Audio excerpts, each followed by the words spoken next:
Once again, welcome back to the Glory Star classes, and today this is the introduction of exercise 3.2 part 2. ठीक है, तो इस दूसरे भाग में हम लोग क्या देखेंगे कि जो हमारे त्रिकोणमितीय फलन है, ठीक है, उनके डोमेन देखेंगे, रेंज देखेंगे, ठीक है, इसके अलावा उनके ग्राफ कैसे बनते हैं, ये सारी चीज़ें हम लोग देखेंगे त्रिकोणमितीय फंक्शन के। तो हमारा पहला जो फंक्शन है f(x = sin x) है, ठीक है, तो इसका डोमेन क्या होगा। तो आप देख रहे हैं कि जो फंक्शन sin x है वो x के सारे मानों के लिए परिभाषित होगा, यानी जो x क्या है यहाँ पे एंगल है, यानी कि कोण है, ठीक है। अगर हम कोई भी एंगल लें तो sin x का कुछ ना कुछ वैल्यू मिलेगा, ठीक है, इन्फिनिटिव नहीं होगा, ठीक है। यानी साइन जो x का मान है वो सारे वैल्यू के लिए -∞ से इन्फिनिटिव के बीच कोई भी एंगल रखें तो उसका मान क्या होगा, वो सबके लिए परिभाषित है। यानी हमारा जो डोमेन होगा वो कहाँ से कहाँ तक है, -∞ टू +∞ तक है, ठीक है। या हम क्लोज इंटरवल में -∞ टू +∞ लिख सकते हैं। अगर सारे नंबर के लिए परिभाषित है तो हम लिख सकते हैं कि हमारा जो डोमेन है वो क्या है, ऑल रियल नंबर का सेट है, यानी डोमेन = R, ठीक है। अब देखते हैं इसका रेंज क्या होगा, ठीक है। तो रेंज क्या होता है, जो हमारा f(x) का मान होता है, sin x का जो मान आएगा, x का मान रखने के बाद जो इस फंक्शन का मान आएगा, ठीक है। तो sin x का मैक्सिमम मान कहाँ होता है, sin x का मैक्सिमम वैल्यू जो होता है, ठीक है, वो होता है 90 डिग्री पे, π/2 पे। इस पर वैल्यू होता है 1, ठीक है। cos का यहाँ पे 0 होता है, sin का 1 होता है। और सबसे कम कहाँ होता है, वो होता है यहाँ पे, यहाँ होता है 0, cos का 0 हो गया, sin का -1। मतलब sin का जो मैक्सिमम मान होता है 1 होता है और सबसे न्यूनतम मान -1 होता है। मतलब यानी f(x) का जो मान आएगा, sin x का जो मान आएगा, ठीक है, वो कहाँ से कहाँ तक चलता है, -1 के बराबर या -1 से बड़ा या 1 से छोटा या 1 के बराबर तक हो सकता है। यानी इसी के बीच वेरी करता है साइन का, ठीक है। यानी रेंज हमारा क्या हो जाएगा, क्लोज इंटरवल में -1 टू +1 क्लोज इंटरवल, ठीक है।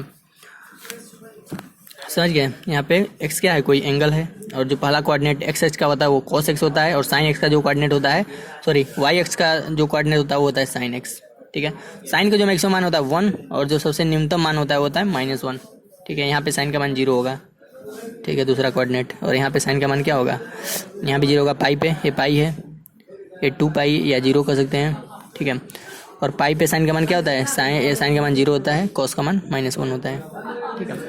तो ये सारी चीज़ें थी डोमेन और रेंज। अब देखते हैं sin x का ग्राफ, ठीक है। हमारा जो फंक्शन sin x का, इसका ग्राफ देखते हैं। ये भी सारी इन्फॉर्मेशन वही सारी चीज़ें लिखी हुई हैं, ठीक है, आप समझ सकते हैं इस फिगर के सहायता से, ठीक है। अब इसका देखते हैं ग्राफ हमारा कहाँ से कहाँ तक जा रहा है। हम देख रहे हैं साइन का जो मैक्सिमम, अगर हम ऐसे एक एक्सिस ले लें, ठीक है, एक हमने क्या ले लिया, एक लाइन ले लिया, ठीक है, संख्या रेखा ले लिया। अब इस संख्या रेखा पे हम क्या करेंगे, कोणों को दर्शाएंगे। 0 डिग्री अगर हम पॉजिटिव डायरेक्शन में आए, 0 से पॉजिटिव डायरेक्शन में आए तो हमारे एंगल पॉजिटिव होंगे, 0, 90, 180 यानी पाई, उसके बाद से 270 यानी 3π/2, उसके बाद से 360 यानी 2π, उसके बाद 5π/2 इस तरह मिलेंगे, ठीक है। अगर हम निगेटिव डायरेक्शन में जाएँ तो -π/2 -π, ठीक है, -3π/2 -2π, इस तरह निगेटिव डायरेक्शन हो गया। साइन का मैक्सिमम मान कहाँ पे है, 90 डिग्री पे 1, ठीक है, यहाँ पे मैक्सिमम है, ठीक है। साइन का मैक्सिमम मान 1 होता है। तो 0 से जब हम आगे बढ़ रहे हैं साइन का मान बढ़ रहा है। देखिए अगर हम इसी में अगर हम बढ़ें, 0 से जैसे जैसे ऊपर चल रहे हैं साइन का मान बढ़ रहा है, और साइन का अधिकतम मान कहाँ हो रहा है, 90 डिग्री पे 1 हो रहा है, ठीक है। यानी अगर हम 0 से आगे बढ़ेंगे तो साइन का मान क्या होगा, बढ़ेगा, यानी 0 से आगे बढ़ें तो 1 हो गया। फिर से अब 90 डिग्री से आगे बढ़ेंगे, 0 से 90 तक गए, π/2 है, ठीक है, π/2 है ना, π/2 पे मैक्सिमम होगा, ठीक है। अब π/2 से जैसे जैसे फिर से आगे बढ़ेंगे, यानी π/2 से जब इधर बढ़ेंगे, π/2 से पाई की तरफ बढ़ेंगे तो मान घटेगा और पाई पे आगे 0 हो जाएगा, यहाँ पे 0 हो गया, एक्सिस पे आ गया, ठीक है। तो आप देख रहे हैं जब π/2 से आगे चल रहे हैं तो साइन का मान क्या हो गया, घट रहा है, और पाई पे आगे 0 हो जा रहा है साइन का मान, ठीक है। यानी हमारा ग्राफ कैसे होगा, यहाँ से फिर से नीचे की तरफ आएगा। फिर से पाई से जब आगे बढ़ेंगे तो निगेटिव डायरेक्शन में जाएगा। आप देखिए यहाँ पे जब पाई से आगे बढ़ रहे हैं तो क्या हो रहा है, साइन का मान निगेटिव में जा रहा है, और यहाँ पे आके 3π/2 पे -1 हो जा रहा है, ठीक है। तो हमारा निगेटिव डायरेक्शन में गया, और यहाँ पे आके मैक्सिमम यानी निगेटिव डायरेक्शन में मैक्सिमम, यानी यहाँ पे आके -1 हो जा रहा है, ठीक है। ये चीज़ हमें देखने को मिल रही है। फिर से जब इससे आगे बढ़ रहे हैं 2π की तरफ जा रहे हैं तो फिर से -1 से 0 की तरफ बढ़ रहा है, ठीक है। यानी हम 3π/2 से आगे एंगल जैसे जैसे बढ़ा रहे हैं, इस एंगल का मान जो x था जैसे जैसे बढ़ा रहे हैं, तो क्या हो रहा है, जब इधर चल रहे हैं 3π/2 से 2π की तरफ चल रहे हैं तो हमारा साइन का मान -1 से बढ़ते बढ़ते बढ़ते बढ़ते 0 हो गया पूरा यहाँ पे 2π पे आके, ठीक है। यानी कि फिर से 3π/2 से आगे जब हम चलें तो हमारा जो साइन का मान था फिर से 0 पे आ गया। ठीक है, यानी हमारा ग्राफ कुछ ऐसा मिलेगा वेव के रूप में। इसी तरह से इन द सेम वे इस डायरेक्शन में भी इसी तरह चलेगा और -π/, यहाँ पे आप देख सकते हैं -π/2 पे मैक्सिमम होगा। ठीक है, -π/2 पे मैक्सिमम होगा और फिर से यहाँ से घटना शुरू होगा, यहाँ पे मैक्सिमम हो गया, फिर से यहाँ से घटना शुरू हुआ और -π पे 0 हो गया। ठीक है, फिर से 3π/2 पे बढ़ना शुरू होगा, इधर बढ़ना शुरू होगा और 3π/2 तक मैक्सिमम हो जाएगा। पाई से बढ़ना शुरू होगा -π से और 3π/2 पे मैक्सिमम होगा, फिर से घटेगा नेगेटिव, फिर से 0 हो जाएगा 2π पे, -2π पे। ठीक है, यानी कुछ ऐसे चलता है इसका तरंग के रूप में, वेव के रूप में। ठीक है, तो ये था हमारा ग्राफ किसका, साइन एक्स फंक्शन का। ठीक है, हमने ग्राफ भी सीखा और इसके डोमेन और रेंज भी सीखा। अब देखते हैं दूसरा फंक्शन जो है कि कॉस एक्स। हमारा दूसरा फंक्शन है cos x, f(x = cos x)। इसका डोमेन और रेंज देखते हैं। तो cos x का जो मान है वो कहाँ से कहाँ तक होता है। सबसे पहले cos x का मान कहाँ से कहाँ तक रख सकते हैं, तो cos एंगल का मान कुछ भी रखें। जो cos x है x के सारे मानों के लिए परिभाषित है। ठीक है, क्यों परिभाषित है, क्योंकि x का मान यहाँ पे एंगल कुछ भी रख दें। ठीक है, -∞ से +∞ के बीच कुछ भी रेडियन में रखें चाहे डिग्री में रखें, तो यह अपरिभाषित यानी इन्फिनेटिव नहीं आएगा। ठीक है, यानी f(x = cos x), x के सारे मानों के लिए क्या है, डिफाइन है। So that you can say that कि डोमेन इक्वल टू, हमारा डोमेन वेरी कर रहा है x के -∞ से +∞ के सारे मानों के लिए। ठीक है, तो हम कह सकते हैं कि हमारा डोमेन जो है उसको क्लोज इंटरवल में -∞ से +∞ तक लिख सकते हैं। और इस बात को, अगर कोई चीज़ -∞ से +∞ तक है यानी वो सारे रियल नंबर का क्या है, समुच्चय है। ठीक है, तो इस बात को हम रियल नंबर भी लिख सकते हैं। यानी हमारा डोमेन क्या मिल गया, हमारा डोमेन मिल गया set of the real number. ठीक है, अब देखते हैं दूसरा चीज़। अब इसका जो रेंज होगा, रेंज क्या होगा, रेंज कहाँ से कहाँ तक वेरी कर रहा है इसका। अगर हम ध्यान से देखें, कॉस का जो मैक्सिमम मान है वो कहाँ तक जा रहा है। कॉस का मैक्सिमम मान है आपका यहाँ पे 0 डिग्री पे 1 हो रहा है। ठीक है, और सबसे न्यूनतम मान क्या हो रहा है, पाई पे। ठीक है, -1। काश जो पहला कोऑर्डिनेट एक्स एक्सिस का होता है वो cos x होता है। देखिए cos x है sin x, तो 0 पे 1 है और पाई पे -1 है। मतलब cos का जो मान है 1 से -1 के बीच वेरी करता है। यानी हमारा जो रेंज हो जाएगा वो क्या हो जाएगा, -1 to +1। ठीक है, तो रेंज क्या होता है, जो f(x) का जो वैल्यू आता है x रखने के बाद, यानी हमारा जो cos x का जो मान है ना, cos x का मान हमारा greater than equal to -1 to less than equal to 1 तक वेरी करता है। यानी हमारा रेंज हो जाएगा -1 to +1। ठीक है, अब देखते हैं इसका ग्राफ बहुत ही आसान है। ठीक है, हमारा जो cos का वैल्यू है, सबसे पहले देखना होगा मैक्सिमम कहाँ होता है। तो हमने देखा कि 0 डिग्री पे यहाँ पे यानी x एक्सिस पे इसका मान मैक्सिमम है। यानी x एक्सिस के साथ बना हुआ कोड जब 0 था उस समय cos का मान मैक्सिमम है। ठीक है, 1 आ रहा है। ठीक है, यानी हम कह सकते हैं कि cos 0 = क्या होता है, मैक्सिमम 1। अब जब 0 से आगे बढ़ते हैं और जब 90 पे पहुंच जाते हैं, cos 90 का मान 0 हो जाता है। मतलब 0 पे तो हमारा 1 था और जब हम cos π/2 की तरफ चल रहे हैं, यानी हम एंगल का मान बढ़ा रहे हैं, तो cos का मान घट रहा है और π/2 पे आके 0 हो जा रहा है। आप देख रहे हैं यहाँ पे फोटो में कि 1 यहाँ पे था और जब एंगल का मान बढ़ाया जब π/2 तक गया तो cos का मान क्या हो गया, 0। ठीक है, तो हमारा 0 से क्या हो गया, जब एंगल का मान बढ़ाया तो π/2 पे आके 0 हो गया। फिर से अब नेगेटिव डायरेक्शन में जाएगा और पाई पे जाके इसका मान मैक्सिमम हो जाएगा -1। ठीक है, नेगेटिव डायरेक्शन में इसका -1 मान हो जाएगा। देखिए यहाँ पे, अब यहाँ से जब हम फिर से एंगल बढ़ाएं, ठीक है, π/2 से आगे बढ़ा रहे हैं तो cos का मान फिर से घट रहा है। अब 0 से भी नीचे जा रहा है और जाते जाते क्या हो गया, -1 में चला गया। ठीक है, यानी पाई पे क्या हो गया, -1 इसका मान हो गया। मतलब हमारा जो ग्राफ है π/2 से जब मान बढ़ा रहे हैं तो और मान घट रहा है और जाते जाते यहाँ पे -1 हो जा रहा है पाई पे। और फिर से जब पाई से जब वैल्यू इसका एंगल का मान बढ़ा रहे हैं, ठीक है, cos पाई का मान क्या आ गया हमारा, cos पाई पे हमारा मान आ रहा है -1। अब पाई से जब मान बढ़ा रहे हैं, पाई से जब मान बढ़ाया cos का, तो फिर से इसका मान बढ़ रहा है और यहाँ पे पहुँच के 3π/2 पे पहुँच के कितना हो जा रहा है, 0 हो जा रहा है। यानी -1 से बढ़ रहा है, यानी 0 यहाँ पे हो जा रहा है। यानी यह फिर से ऐसे जाएगा, 3π/2 पे आ जाएगा आपका 0, एक्सिस पे आ गया, 0 आ गया। यानी यह इसी तरह से वेव चलता रहेगा। ठीक है, इसका वेव कुछ ऐसा बनेगा। फिर से इधर भी इसी तरह होगा, π/2 से अब माइनस की तरफ जाएगा तो फिर से घटेगा। ठीक है, फिर से पाई पे क्या होगा, -पाई पे मैक्सिमम हो जाएगा -1। मतलब इधर निगेटिव डायरेक्शन में मैक्सिमम हो रहा है। फिर से बढ़ेगा और यहाँ पे 0, फिर से इसी तरह वेव चलते रहेंगे। ठीक है, फिर से घटेगा बढ़ेगा। ये साइन वेव की तरह है, सेम टू सेम, लेकिन इसमें क्या है कि ये जीरो पे क्या है मैक्सिमम है, वो क्या था π/2 पे मैक्सिमम होता था। ठीक है, अगर आप ध्यान से देखें तो कॉस का वेव क्या है, जीरो पे मैक्सिमम है, फिर से -π पे निगेटिव डायरेक्शन में मैक्सिमम है। ठीक है, और इधर कहाँ पे मैक्सिमम होगा, अगर हम ध्यान से देखें तो 2π पे मैक्सिमम हो जाएगा। ठीक है, और फिर से 2π से घट के -2π से 5/2 पे फिर से जीरो हो जाएगा। ठीक है, तो ऐसा ही चलता रहता है। ठीक है, और साइन का वेव क्या था, साइन वेव में अगर हम देखें तो अब साइन ग्राफ में देखेंगे तो क्या मिल रहा है आपका, π/2 पे क्या था मैक्सिमम था, जीरो पे न्यूनतम था। इसमें क्या है, इसमें आपका जीरो पे मैक्सिमम है, π/2 पे न्यूनतम है। ठीक है, तो उसका जस्ट क्या है 90 डिग्री बाद ये घटित हो रहा है। ठीक है, तो ये था आपका ग्राफ, आपका cos x का ग्राफ था। ठीक है, अब देखेंगे tan x फंक्शन।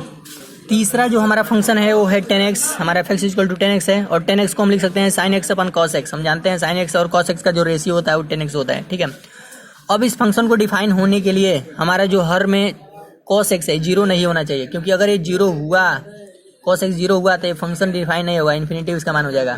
ठीक है, अपरिभाषित हो जाएगा। ठीक है, इनडिफाइन। ठीक है, तो हमारा cos x जीरो नहीं होना चाहिए, तो cos x हमारा जीरो नहीं होना चाहिए।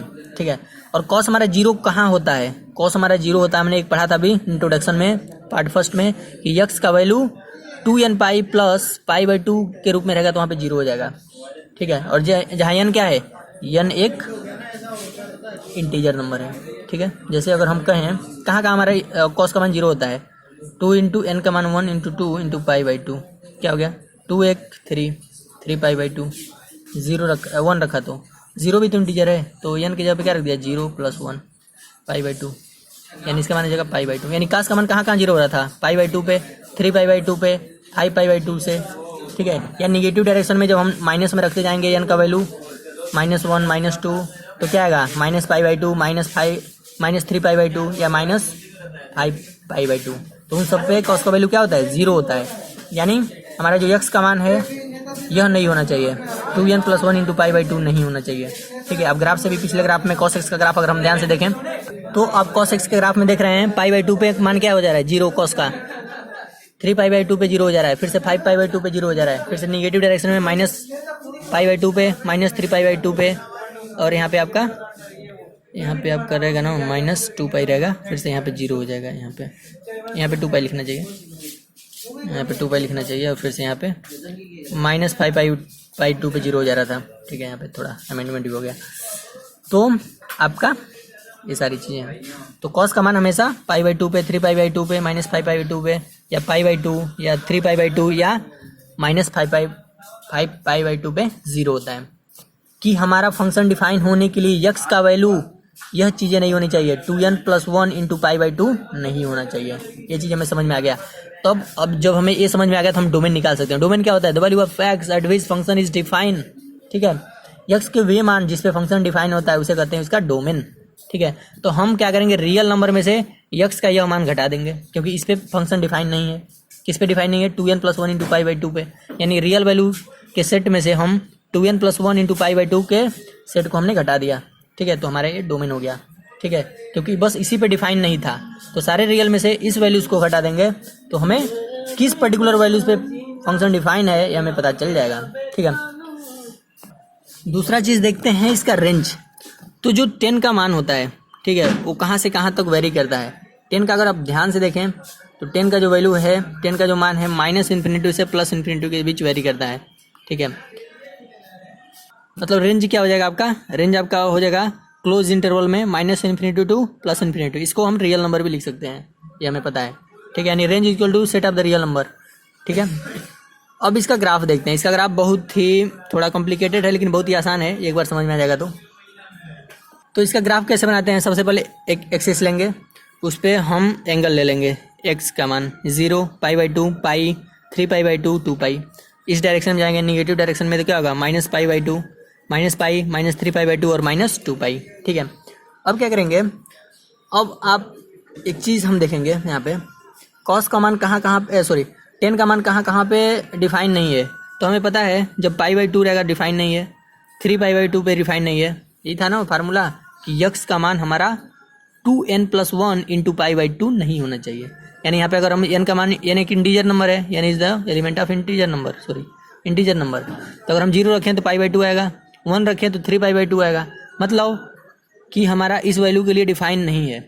तो हम ये कह सकते हैं कि π/2 पे डिफाइन नहीं होगा, 3π/2 पे डिफाइन नहीं होगा, फिर से 5π/2 पे, और निगेटिव डायरेक्शन में -π/2, -3π/2, इस तरह -5π/2 पे डिफाइन नहीं होगा। तो जिस बिंदुओं पे, जिस एंगल पे डिफाइन नहीं है उसको हम डॉटेड लाइन से दिखाएंगे। इसको दर्शाने का एक तरीका है, ठीक है। तो -3π/2 पे डिफाइन नहीं है तो इसको हमने डॉटेड लाइन से दर्शाया है। फिर से -π/2 पे डिफाइन नहीं है तो इसको डॉटेड लाइन से दर्शाया। फिर से π/2 पे भी डिफाइन नहीं है तो इसको डॉटेड लाइन से दर्शाया, और 3π/2 पे वो भी ऐसे ही, ठीक है। दूसरा चीज़, ऊपर वाले को मानेंगे कि +∞ तक जा रहा है, और एक कहाँ तक जा रहा है, नीचे वाला -∞ तक, ठीक है। सारे में ऐसा मान लिया। अब देखते हैं 10 का मान। 10 का जो मान होता है आप जानते हैं, यहाँ से आप देख सकते हैं 10x = होता है sin x cos x, और x = क्या आता है 10x। अब क्या करेंगे, x = 0 पे, x = 0 पे क्या होगा, sin 0 cos 0, cos 0 का मान 1 यानी 0। π/2 पे यानी 0 डिग्री पे 10 का मान क्या है, 0 है, यानी यहीं मूल बिंदु पे रहेगा, यहीं पे रहेगा, मतलब 0 डिग्री पे 0 है। दूसरा, x = π/2, जब x का मान, एंगल का मान हम बढ़ा रहे हैं π/2, तो 10 का मान क्या होगा, sin π/2 cos π/2। sin π/2 का मान होता है 90 का मान 1, और cos π/2 का मान 0, यानी इन्फिनिटी आ जाएगा। मतलब जब हम 0 से 90 डिग्री की तरफ चल रहे हैं तो हमारा मान कहाँ जा रहा है, 0 से इन्फिनिटी जा रहा है। 0 से 90 की तरफ चलें तो हमारा मान f(x) का मान कहाँ तक गया, 0 से 90 डिग्री इन्फिनिटी गया, ठीक है। यानी हम जब 0 से इधर जा रहे हैं तो हमारा मान कैसे बढ़ रहा है, इन्फिनिटी की तरफ जाने की कोशिश कर रहा है। मतलब इस लाइन पे आने की कोशिश, लाइन को टच नहीं करेगा बस, बल्कि इसके नज़दीक से होकर जाएगा, ठीक है। 0 से 90 की तरफ बढ़ें, π/2 की तरफ बढ़ें तो हमारा मान इन्फिनिटी की तरफ बढ़ा, ठीक है। अब थोड़ा निगेटिव डायरेक्शन में देखते हैं। अब हम क्या करेंगे, इसी प्रकार से अगर हम क्या करें, यहाँ पे एक चीज़ और देखते हैं छोटा सा, जिससे हमें और क्लियर होगा। अब हम क्या करेंगे, x का मान 0 था, अब x का मान -π/2 रखते हैं तो क्या हो जाएगा, फंक्शन क्या है, sin x cos x है, जिसको 10x बोलते हैं। तो हो जाएगा -π/2 cos -π/2। ए मान क्या करेगा, ये हो जाएगा -π/2 0 सॉरी ये जगह 1 -π/2 है ना, तो -1 होगा, अपान क्या होगा 0, cos -π/2 का मान होता है 0, ठीक है। तो ये जाएगा -∞ की तरह, ये ऊपर माइनस है, ठीक है। यानी जब 0 से -π/2 की तरफ चलेंगे तो -∞ की तरफ जाएगा, और -∞ नीचे है, तो यानी 0 से ऐसा कुछ आएगा, इस लाइन को, डॉटेड लाइन को टच नहीं करेगा बल्कि इसके नज़दीक से होकर जाएगा, ऐसा कुछ। मतलब ये कुल मिला जुला के कुछ ऐसा कर्व बनाएगा, ठीक है। तीसरा चीज़, इसी प्रकार से पाई पे मान 0 होगा, हाँ पाई पे 10 का मान 0 होगा, और जब 3π/2 की तरफ चलेंगे तो इसके आसपास से एक ऐसी कर्व लाइन जाएगी, और फिर से π/2 की तरफ जाएंगे तो निगेटिव डायरेक्शन में एक ऐसी लाइन जाएगी, ठीक है। इसी तरह से इसका ग्राफ मिलते चलाएगा। फिर से -π पे 0 होगा, पाई से जब -π/2 की तरफ चलेंगे तो कुछ ऐसा मिलेगा, और जब निगेटिव डायरेक्शन में चलेंगे -3π/2 की तरफ तो कुछ हमें ऐसा कर्व मिलेगा, ठीक है। इस लाइन को ये टच नहीं करेगा बल्कि इससे नज़दीक से हो गया। मतलब ये दर्शाना चाहता है कि जैसे जैसे पाई से -3π/2 की तरफ जा रहे हैं तो हमारा जो f(x) का मान है, 10x का मान है, वो -∞ की तरह इंक्रीज हो रहा है, ठीक है। तो ये था ग्राफ 10x का। अब देखते हैं अगला फंक्शन जो है cot x। चौथा जो हमारा फंक्शन है वो है cot x, और cot x = होता है cos x sin x। अब हमारा ये फंक्शन डिफाइन होने के लिए हमारा जो डिनोमिनेटर है, हर है, यह 0 नहीं होना चाहिए, यानी हमारा sin x 0 नहीं होना चाहिए। और sin x कहाँ कहाँ 0 होता है, जब x = n π होता है तो sin 0 हो जाता है। मतलब जब x का मान 1π या 2π या 3π, जहाँ n क्या था, n आपका कोई भी इंटीजर नंबर हो सकता है, n is the element of integer number. या निगेटिव डायरेक्शन में भी n तो निगेटिव भी हो सकता है ना, इंटीजर नंबर माइनस में भी होते हैं। या x का मान क्या हो सकता है, -π, -2π, -3π, इस तरह से अगर कुछ मिले, या प्लस में मिले या माइनस में, तो हमारा क्या होगा, फंक्शन डिफाइन नहीं होगा, क्योंकि sin x का मान 0 हो जाएगा, ठीक है। तो यानी हमारा n का मान नॉट इक्वल टू होना चाहिए n π के, ठीक है। x का मान n π के नॉट इक्वल टू होना चाहिए, जहाँ n क्या है, कोई भी इंटीजर हो सकता है, ठीक है। तो हमारा जो डोमेन होता है हम जानते हैं, वो डोमेन क्या होता है, the value of x eight which the function is define, ठीक है। जिस x के उन मानों के लिए जिस पे फंक्शन क्या है, डिफाइन है।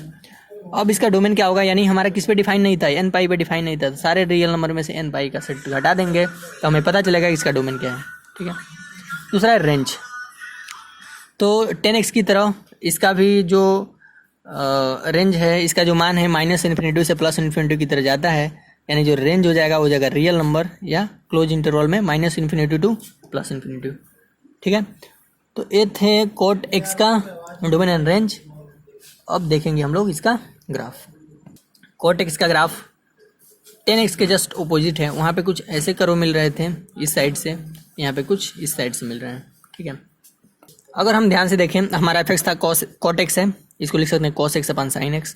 अब एक्स का मान अलग अलग मान रखेंगे, अगर हम पाई बाई 2 रखें एक्स का मान, तो cos pi by 2 upon sine pi by 2, cos pi by 2 का मान 0, साइन पाई बाई 2 का मान 1 यानी 0, यानी 90 डिग्री पे क्या हो रहा है, पाई बाई 2 पे 0 हो रहा है। ठीक है, अब हम 90 से आगे बढ़ते हैं, 0 की तरफ चलते हैं।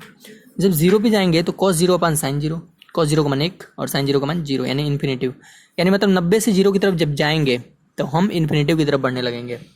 यहाँ पे देखिए हम अभी हैं 90 डिग्री पे। ठीक है, अब हम 0 की तरफ बढ़ रहे हैं, यानी एंगल बढ़ा रहे हैं, हमारा एंगल ऐसे बढ़ा रहे हैं, तो हमारा जो एफ एक्स का मान है, ये जो लाइन दर्शा रही है, कर्व दर्शा रहा है, फंक्शन का मान दर्शा रहा है एफ एक्स जो कोट एक्स है, और इधर क्या दर्शा रहा है, ये दर्शा रहा है एक्स का मान, एक्स, ये जो एक्सिस दर्शा रहा है एक्स का, एक्स क्या है, एंगल है। ठीक है, एक्सिस दर्शा रहा है एंगल, और जो कर्व दर्शा रहे हैं फंक्शन का वैल्यू दिखा रहे हैं कि एफ एक्स का मान बदल रहे हैं, एंगल का मान बदल रहे हैं, तो एफ एक्स कैसे कैसे बढ़ रहा है। ठीक है, ये चीज़ है, तो ये था थोड़ा इसके बारे में डीप, लेकिन समझना है इसको। अब पाई बाई 2 से जब 0 की तरफ चल रहे हैं, ठीक है, तो हमारा फंक्शन कहाँ जा रहा है, हमारा फंक्शन का मान जब पाई बाई 2 से 0 की तरफ चल रहे हैं तो फंक्शन का मान इन्फिनिटिव की तरफ बढ़ रहा है, ये इन्फिनिटिव है, इसे डॉटेड लाइन से दर्शाया गया इसीलिए, क्योंकि हमें पता है कि कोट का मान कहाँ कहाँ 0 होता है।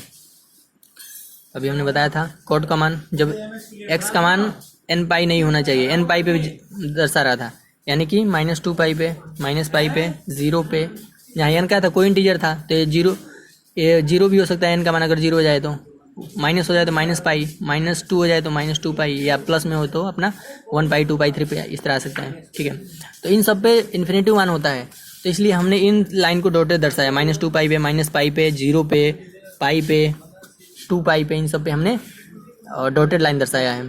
ठीक है, तो हमारा जो फंक्शन है हमने देखा पाई बाई 2 पे क्या था, 0 है वैल्यू, अभी हमने मान रख के देखा था। अब जब 0 की तरफ बढ़ रहे हैं तो ये इन्फिनिटिव की तरफ बढ़ने लग रहा है, बढ़ गया इन्फिनिटिव की तरफ बढ़ रहा है।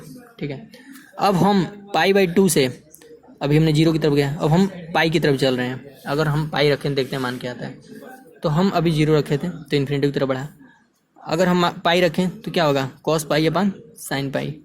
ठीक है, और कॉस पाई का मान क्या होता है, -1। ठीक है, तो -1 अपन 0 यानी माइनस इन्फिनिटिव की तरफ जाने लगेगा। ठीक है, हमने वहाँ लिखा नहीं था।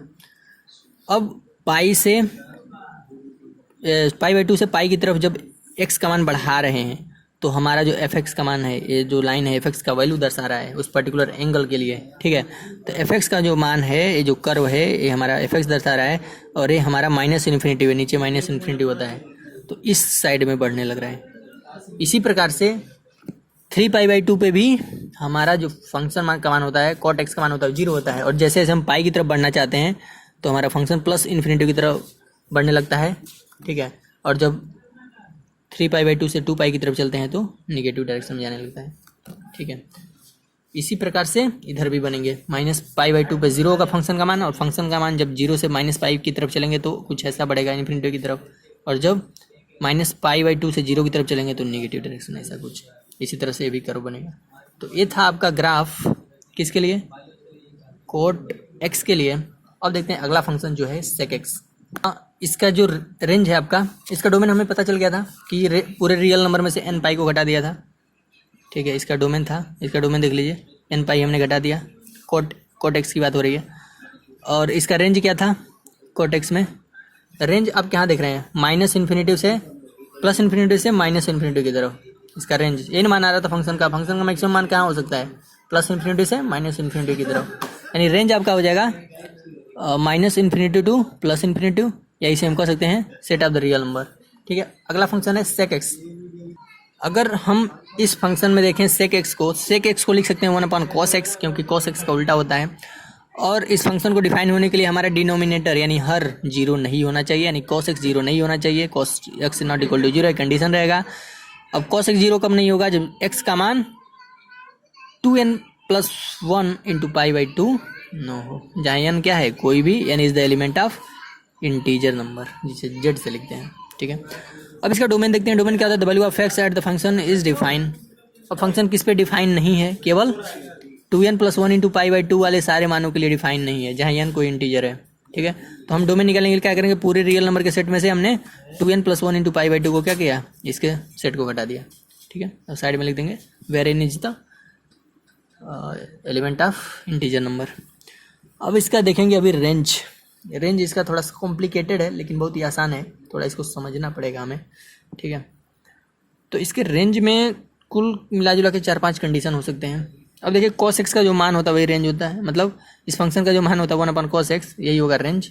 1/cos x यानी हम sec x की बात कर रहे हैं। ठीक है, अब cos x का मान कहाँ से कहाँ तक वेरी करता है? सबसे पहले cos x को देखते हैं। cos x का जो मान होता है -1 से +1 के बीच हो सकता है, या -1 से +1 के बीच होता है। हमने देखा था इसके ग्राफ में। ठीक है, तो देखते हैं अब क्या होगा। इसके 5 कंडीशन होते हैं। जब cos x का मान -1 हो जाए, ठीक है, अगर हम cos x का मान -1 हो जाए, उस समय क्या होगा? 1/cos x है ना, फंक्शन क्या है? 1/cos x। तो अगर cos x का मान -1 हो गया, उसमें क्या होगा? 1/-1 यानी -1। ठीक है, अगर cos x का मान -1 से बड़ा और 0 से छोटा हो गया, ठीक है, हमने इसको 5 भागों में देख लिया। -1, फिर से कुछ बड़ा होगा तो 0, फिर से 1 से के आसपास जाएगा। ठीक है, ऐसा कुछ। अब अगर cos x का मान -1 से 0 के बीच गया, -1 से बड़ा और 0 से छोटा हुआ, उस समय क्या होगा? हमारा जो इसका मान है 1 से अगर हम किसी संख्या में भाग देंगे तो 1 आएगा, -1 से भाग देंगे तो 1 आएगा। अगर हम 0 से भाग देते हैं तो क्या आएगा?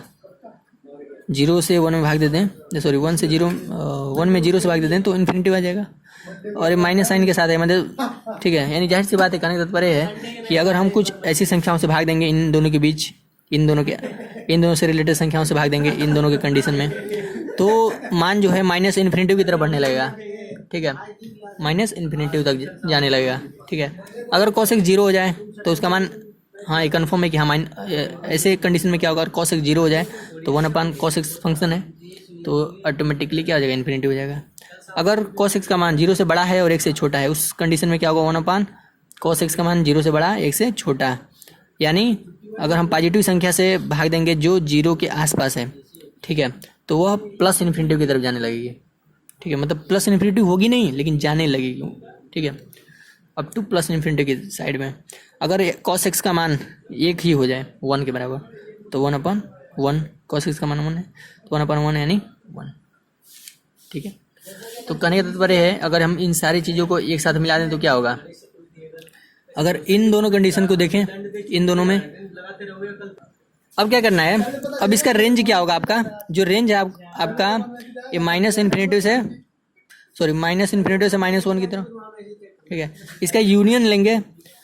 अगर हम इन दोनों चीज़ को लिए तो हमारा cos x का मान, यानी फंक्शन का मान कहाँ जा रहा था? -1 से -इन्फिनिटी की तरफ। ठीक है, -इन्फिनिटी की तरफ जा रहा था, -इन्फिनिटी हो नहीं रहा था, लेकिन इसीलिए इसको हम यहाँ पे राउंड ब्रैकेट लिखे हैं और इधर क्लोज ब्रैकेट लिखे हैं कि -1 तो हो जा रहा था, कंफर्म है, लेकिन ये अप टू जा रहा था, मतलब उसकी तरफ जा रहा था, -इन्फिनिटी की तरफ जा रहा था, उसके इक्वल नहीं हो रहा था। ठीक है, तो हमने ऐसा कुछ लिखा। और इस कंडीशन में देखें तो क्या हो रहा है? इन्फिनिटी से 1, यानी इन्फिनिटी की तरफ जा रहा है, प्लस इन्फिनिटी की तरफ जा रहा है। कहाँ से? 1 से। तो हमने क्लोज इधर लिखा, क्लोज इंटरवल 1 से ओपन इंटरवल इधर लिखा इन्फिनिटी। अगर हम दोनों का क्या ले लें? यूनियन ले लें इन दोनों बातों का, तो क्या होगा? तो इन दोनों चीज़ों का जो यूनियन होगा वही रेंज हो जाएगा। ठीक है, दैट्स ऑल। अब देखते हैं इसका ग्राफ, क्योंकि ये सारी बातें फंक्शन है, ये सारी बातें भी फंक्शन है। ठीक है, मतलब फंक्शन का वैल्यू ये भी है, फंक्शन का वैल्यू ये भी है। ठीक है, तो रेंज क्या होगा? इन दोनों का जो यूनियन होगा, यानी सारे एलिमेंट्स जो कॉमन है वो भी, जो एक्स्ट्रा है वो भी। ठीक है, ये आगे हमें समझ में आएगा, लेकिन ऐसे फिल करने वाली बात है। अगला जो है इसका ग्राफ है। अब इसका देखेंगे हम लोग ग्राफ। तो हमें ये दिख रहा है कि जो सेक एक्स का मान है वो मैक्सिमम कहाँ हो रहा है। सेक एक्स का मान हम देख रहे हैं 0 पे मैक्सिमम हो रहा है। क्यों? क्योंकि सेक एक्स बराबर होता है 1/cos x और cos 0 का मान होता है 1 यानी 1/1 यानी 1। cos का जो मैक्सिमम मान है 1 पे 0 पे है, यहाँ पे आ गया। ठीक है, हमने मान लिया यहाँ से यहाँ तक की दूरी 1 है। ठीक है, तो यहाँ पे हमारा ग्राफ आ गया। अब हम 0 से जब 90 डिग्री की तरफ चला यानी π/2 की तरफ चल रहे हैं तो फंक्शन हमारा इन्फिनिटी की तरफ बढ़ने लग रहा है। अब देखिए, अब हम क्या करें यहाँ पे अभी हम देख रहे थे x = 0 पे।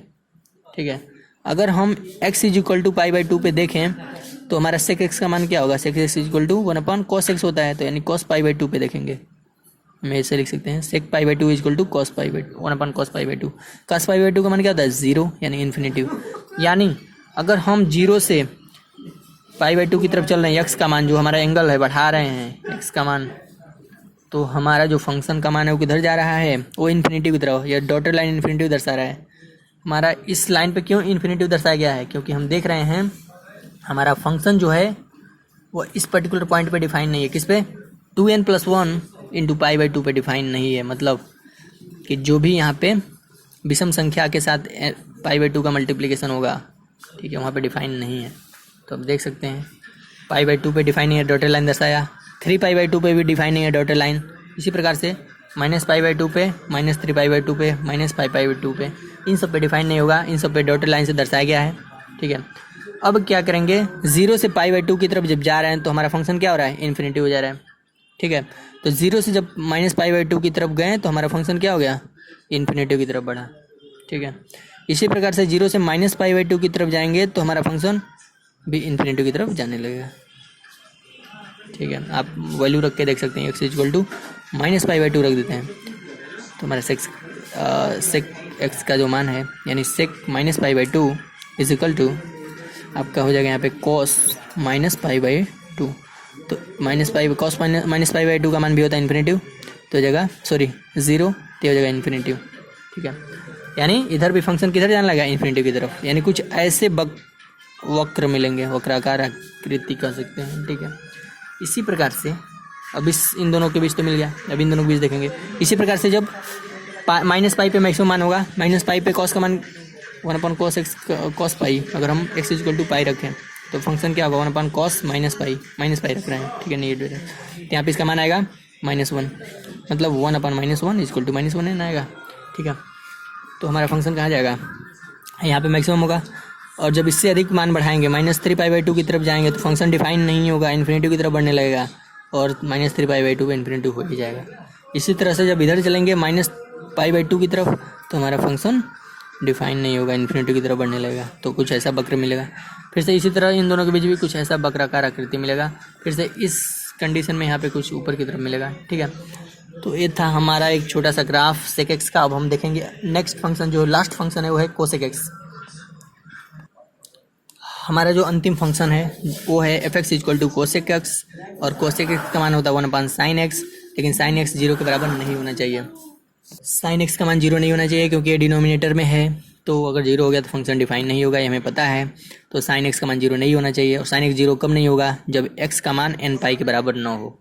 अगर x का मान n π हो गया तो फंक्शन क्या हो जाएगा, अपरिभाषित। और n क्या है, कोई भी इंटीजर नंबर हो सकता है, -1 -2 0 1 2 3, ठीक है, जो भी है। तो डोमेन क्या होगा, डोमेन पूरे रियल नंबर में से n π को घटा देंगे, जिस इस वैल्यू पे डिफाइन नहीं है तो उसको घटा देंगे। ठीक है, यानी रियल नंबर का सेट माइनस n π का सेट। वेयर लिख देंगे, where n is for all, n is integer number, ऐसा कुछ लिख देंगे। ठीक है, रेंज क्या होगा, रेंज आपका है set of the value of sin x, जो भी रेंज जो है ना, जिस वैल्यू पे डिफाइन है उनका मान। ठीक है, तो sin x का जो मान होता है वो कहाँ से कहाँ तक वेरी करता है, -1 से -1 के बराबर या ग्रेटर देन और लेस देन या इक्वल टू 1 तक चलता है।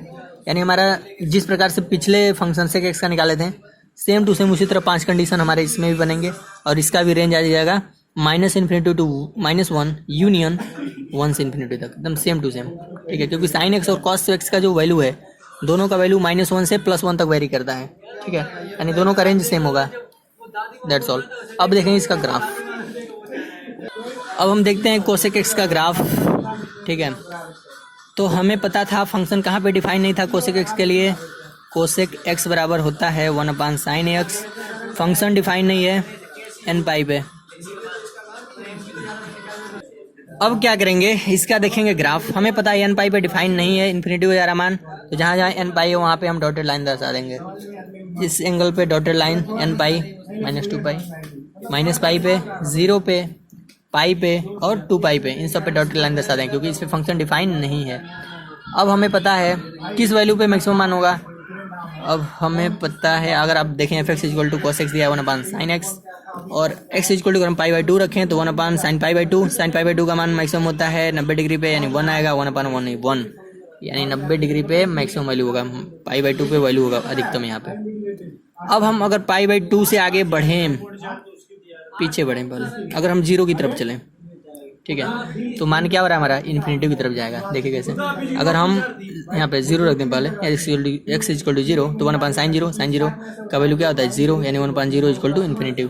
यानी अगर हम π/2 से 0 की तरफ बढ़ेंगे तो मान किधर बढ़ेगा, 1 से इन्फिनिटी की तरफ बढ़ेगा। ठीक है, यहाँ पे वैल्यू था 1, और जब इससे आगे बढ़ रहे हैं 0 की तरफ चल रहे हैं तो मान इन्फिनिटी की तरफ जा रहा है। अब क्या करेंगे, अगर हम यक्स का वैल्यू π/2 से और पाई के बीच, π/2 से पाई की तरफ चलें, यानी हम एक्स का वैल्यू पाई अगर रख के देखें तो एक्स का वैल्यू पाई रख दिया तो 1/sin पाई का मान भी 0 इन्फिनिटी। यानी जाहिर सी बात है, अगर हम π/2 से पाई की तरफ भी चलें तो ये भी इन्फिनिटी की तरफ हमारा ग्राफ बढ़ने लगा, तो हमारा ग्राफ कुछ ऐसा हो जाएगा। ठीक है, एक कर्व ऐसा मिलेगा। ठीक है, इन्फिनिटी के आसपास से। इसी प्रकार से अगर आप यहाँ देखें तो -π/2 पे मैक्सिमम मान होगा, आप देख सकते हैं। साइन एक्स इक्वल टू -π/2 पे तो 1 हमारा कोसेक एक्स का मान निकालना है। कोसेक एक्स का 1/sin एक्स, तो 1/sin -π/2 और sin पाइन -2, उसका मान क्या होता है आप जानते हैं, इसका मान 1, और sin -π/2 का मान होता है -1, तो हो जाएगा -1। जाहिर सी बात है, यानी निगेटिव डायरेक्शन में हमारा मान मैक्सिमम यहाँ पे -1 होगा, -π/2 पे।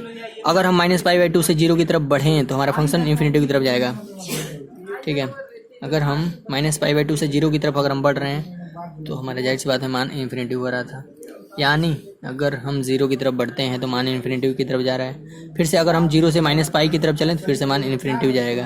आप यहाँ पे देख सकते हैं, x का मान -π रखा तो 1/sin -π का मान 0, तो 1/0 इन्फिनिटी। यानी फिर से फंक्शन हमारा किधर जा रहा है, इन्फिनिटी की तरफ जा रहा है। एक चीज़ हो रहा है यहाँ पे हो जाएगा -π का मान होता है ना, साइन माइनस चिन्ह सामने आ जाएगा।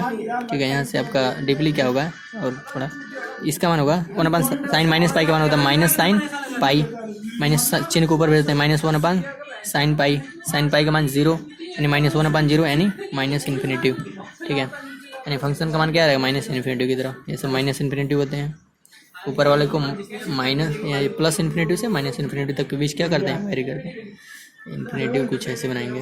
ठीक है, तो इसी तरह से हमें बहुत सारे वक्राकार ऐसे मिलेंगे, इसमें ऊपर मिलेंगे और इसमें नीचे मिलेगा, फिर से अगले वाले में ऊपर, फिर से इसमें नीचे, इस तरह मिलते चले आएंगे। ये है साइन एक्स का ग्राफ। ठीक है, सॉरी कोसेक एक्स का ग्राफ। तो और इसके रेंज और डोमेन भी हम लोग देख लिए। तो ये पूरा था ओवरऑल इंट्रोडक्शन आपका पार्ट 2 ऑफ 3.2 एक्सरसाइज। अब इसके बाद से हम लोग 3.2 एक्सरसाइज का सॉल्यूशन देखेंगे, सॉल्व करेंगे। ठीक है, इस वीडियो लेक्चर को बढ़िया से देखना है और सबको कॉपी में लिखना है और समझने का प्रयास करना है। ठीक है, बहुत ही डीपली चीज़ों को समझाया गया है। ये चीज़ें जब हमें समझ में आई थी एक्सरसाइज हम उसी तरह से लगा लेते हैं। ठीक है, अब हम अगले वीडियो लेक्चर में एक्सरसाइज 3.2 सॉल्व करेंगे।